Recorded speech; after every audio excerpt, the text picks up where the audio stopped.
What is language access and why is it important to you? Denny recently moved to an Amharic-speaking city.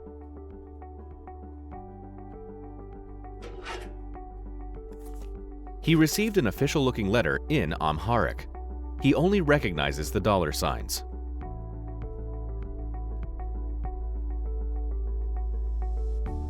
When he visits the website listed on the letter, he does not understand the web page.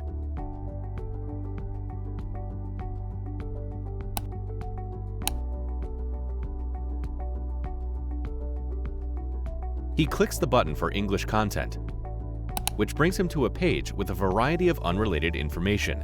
He is confused.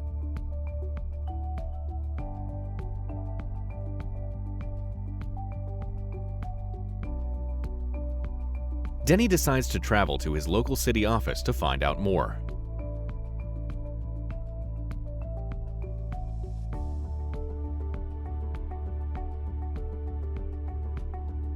When Denny arrives at the city building, he is confused because all of the signs are in Amharic.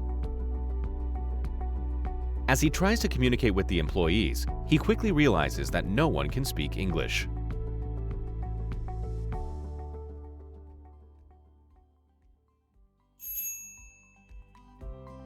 Imagine if you were unable to find what you need because you don't speak the language of everyone around you. Language barriers can be frustrating and even harmful. That's why the City of Seattle values equitable access to the city's services, programs, and civic participation for all community members. All city employees are responsible for ensuring their departments offer language access services such as translation and interpretation to deliver vital information to everyone, no matter what language they speak, so they can engage in our services and opportunities. Plus, it's just good customer service. Language access is a continual and dynamic process. While many departments have long offered language access services, other departments may be at different stages of implementing language access.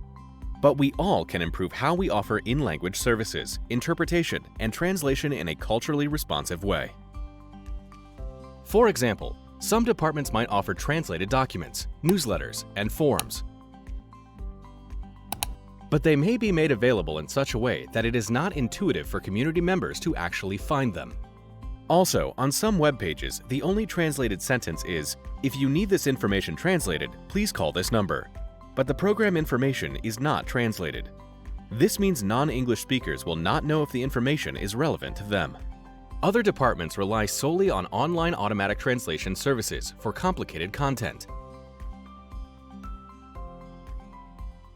which often results in inaccurate or erroneous translations.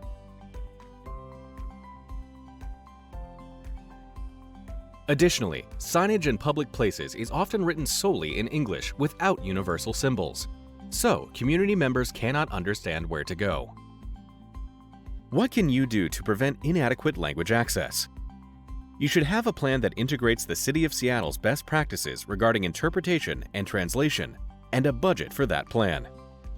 First, it's important to understand your audience and make in-language materials available in a culturally accessible way. For example, when planning outreach, consider buying ads in ethnic media outlets and creating in-language social media posts. Second, it is important to include program or service descriptions on communication materials in priority languages and accompany it with a clear statement that interpretation services are available when they call. Another best practice is to use plain language, lists, accessible graphic design, and universal symbols when creating informational content. Finally, to ensure you are truly meeting language needs, you should invite feedback from community members and regularly review your materials to evaluate their effectiveness. Remember, language access is a continual and dynamic process. Providing language access may not just be the right thing to do, but also the legal thing to do. Local, state, or federal laws might require your program to provide language access. Imagine how Denny's experience might have changed if everyone provided language access services.